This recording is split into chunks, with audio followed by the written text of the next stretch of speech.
Hi YouTubers, we are back again with Andrew talking about his life, a very exciting life.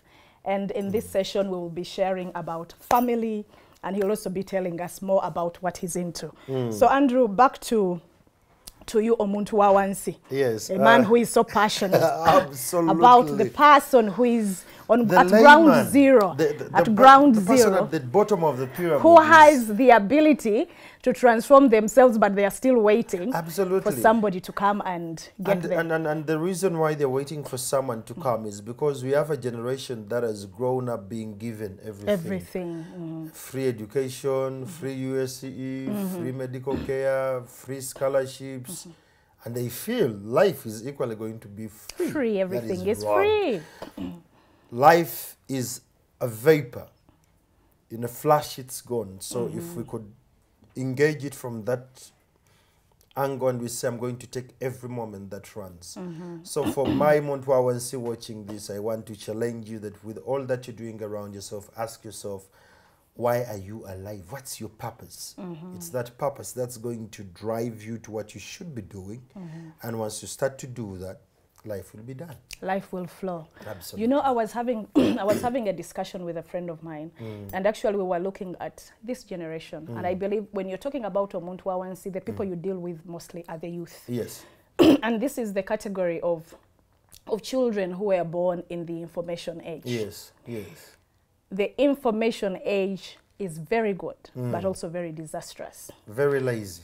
Exactly. Everything just by the click of something on your phone, and you get all the information you need. While for us, we had to go out and seek for most of these things. It's like we had to fight to have what we have. But when you come, especially now, like to children, actually most parents are having it very rough. It's like you're forcing your child to go to school, even when it's for their own good. You should try mine. Parents are fighting with their children. Of course, there are a few parents that are like you, and I believe there are many parents who would like to be like you. But they cannot return it. Exactly. Yes, just because they have raised these children in a certain way, they have given them all this comfort and made them think. They may not have intentionally done it, but they've tried to give their children all this comfort. Let alone your dad, who would shake you up in his own way to make you know that there is a man in you that you're supposed to be, and he pushed you. Now, these parents, most of these parents have given their children this very comfortable life. I think the problem with this generation parents, my generation parents, you parents of we the days. Parents of today, we're giving our children a lot of luxury which they don't deserve. Okay. Let me bring you to speed. Children must be given basics.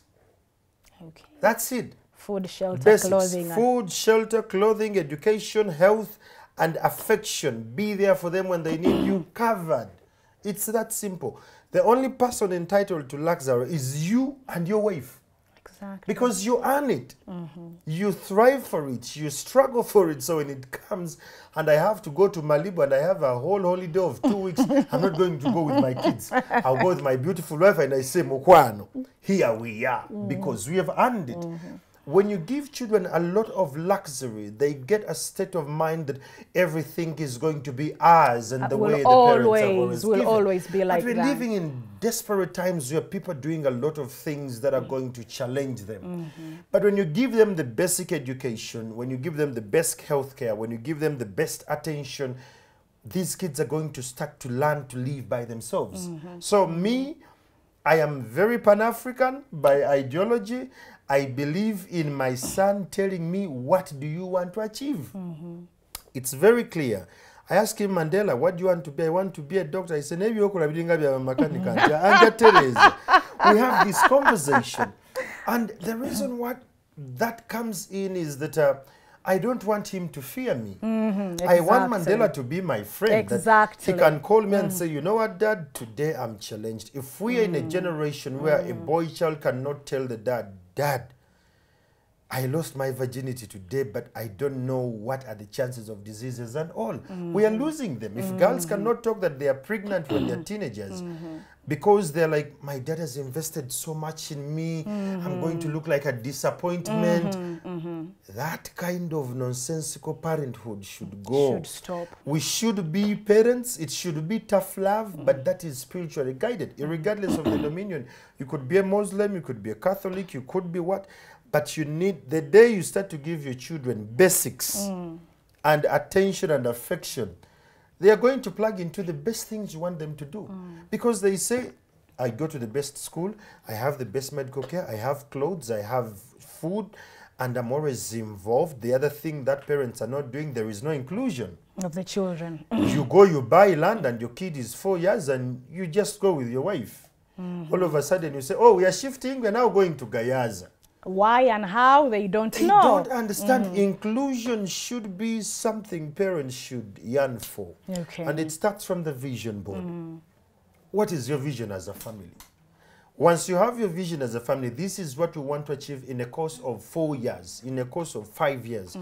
And while my wife is doing this, I'm going to be doing this. So what are you going to be doing, you Mandela? You're going to pray with us. So we put our blueprint here, we hold our hands, and we pray to God about this plan. That is inclusion. It starts to blend in, that a child gets to know that when I grow up and I get married or I marry, I must engage my children. But now we are getting girls and boys who are married. When they were growing up, they didn't have this too much attention. And now the boys or the girls are fighting to change these people to come to the same standard as they are. Susan, you can't give what you don't have. Yeah, you're right about that. You know, actually, you said something that I've been sharing all along. One thing that is lacking in this generation, as we are more enlightened, the more the families are falling apart. Yes, indeed. Parents no longer have time for their children. Yes. Parents don't include their children in their decisions. Actually, I was sharing with somebody and I was like, actually, we've come to a point whereby you might have to talk to your child or your children that you intend to have another sibling, you intend to bring another baby in the home, such that you prepare them psychologically. You prepare them psychologically. You know why? Because my son is now 20 years. I lost a child in between. So the next is 9. But I remember the time I had this child. It's like there was a fight. This is an intruder. Now this one who has come in is an intruder. She has taken away my mommy. You see, so there was that fight. So when you talk about inclusion of kids in the decisions that we take, and I realized it affected him for a very long time. It took time for him to come around. And remember, he didn't discuss that with me. So he had to deal. He had to deal with it in his own way. I don't know how much impact negatively it had on him. But we spoke about it, I think, like 2 years ago. You can imagine, and yet there is a big, this girl is now 9 years. So you can imagine the impact that it had on him. So saying that parents need to include their children in all these decisions that we are making. These kids, actually, we may look at these children like they don't know nothing, but actually these kids know a lot, and they understand. The IQs they understand so much. Are very fast, but the reason why I love to involve my children in everything that we do, I'm creating my support structure when I grow old. That I've always told you. I love to grow old when I'm not stressed. I love to grow old when my sons and daughters can be in position to say, Dad doesn't subscribe to this. But can I take it a notch higher? That they say, we as the Kyamageros, we don't subscribe to that. This. And it's something they're going to rhyme with. Let me tell you why families are breaking up of late so heavily. Because what the women have seen on TV, on the Telemundos and the other TV shows, they want to bring it in Africa. Now, you want a man who grew up in a lamb landing site from a fisherman's family to come home with a bouquet of flowers. Yeah, open for me the door of the car. He can't comprehend that. He can't give what he doesn't have. Of course, of course. And these people are beating up women, and they're beating up men because they grew up in families where domestic violence was normal. Some men are having as many kids as they want from every walks of life because at their home where they grew up, so when you get such a man without doing due diligence to ask him his family background, you as the person, the incoming wife or fiance to be, you're getting into a yoke which has to take 7 generations to break. Okay, now right there. So people don't see that. Yeah.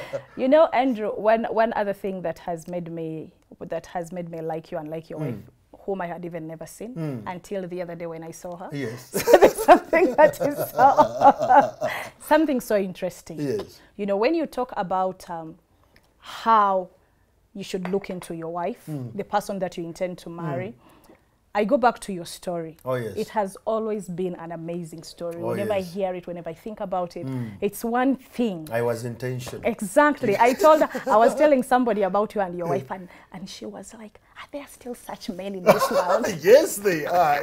If you choose. If you choose, but this is how such men be there. Such men have to be prayed for. Exactly. Number one. A setback usually prepares you for a setup for a comeback in the spiritual lane. So if you have had heartbreaks where people are coming in your life and they're going out, maybe you're not praying about it. You're actually speaking like a pastor. Maybe you're not maybe you're not interceding about it, because there are layers of faith in what we do. You could see it. What your eyes will see, and you proclaim it. You it will come unto you, it. and you envision it. But you meditate must, on it. You must pray for it, and you say, God, this will need your hand to change. I am not going to get married to a man who comes from A, B, C, D, E. That's not me. The Bible says you knew me before I was born, and that means I will need A, B, C, D, E. Literally, you're telling God, I'm looking for my real body where I am a rib, but I have to plug back in. So if you can't do that due diligence on the person you're going to get married to, or the person who is going to marry you, be ready to carry the yoke for from the last 7 years to where you are. These are men who will stand before you, before even your friends, and they will say, and they're not remorseful at whatsoever the case is, because they grew up seeing this is happening. But we are going in a generation where very many kids are so detached from the parents. From their parents, they're traveling, there is a lot going on. How are you going to raise that kind of a child? So I'll go back to that. You cannot give what you don't have. If I was groomed in a home where I wasn't loved, I wouldn't love my wife. If I grew up in a home where a wife is not valued, is not held in high regard, maybe I would possibly do the same thing. And it is this same way I'm raising my children, the way they say I coordinate my things. They grew up with the same approach. If we can have that plugged into the rightful intuition of what we want to be from the spiritual lane, and it comes to the physical lane, and we have all this guarantee with a word of faith, regardless whether you're Muslim, whether you're what, but you pray to God and you believe and say, this is going to happen this way. Things are going to turn around. But the problem is, we work a lot about ourselves, and we expect God to do the miracle. Oh, Kyamagero. It's not going to work that way. And that's what I keep telling Omuntu Wa Wansi. You work it yourself. You have worked it yourself. You better do the entire due diligence. You've prayed, you've interceded, you've worked so hard. You must make sure that someone who is coming in has value addition to what you are. Exactly. They are not going to drain you. Just take out from you. Because when they drain you, you burn out. And when you burn out, you snap. When you snap, you become domestically violent, you split. Things just fall apart. But how about you did your due diligence? How about you prayed about it? How about you started this relationship? You know, relationship have levels. Yes, of course. You start with a cup of tea while you're watching. How is this person talking? How is this person? You're trying to get information about them, yes, their mannerisms, their character, all of that, where they come from. At times they will tell you, let's meet at 10. You come at noon and you see the reaction. Are they pissed or not? If they're not pissed, they don't value time. So, okay. This one doesn't value time, but I value time. So how do I bring this person to speed to see the values?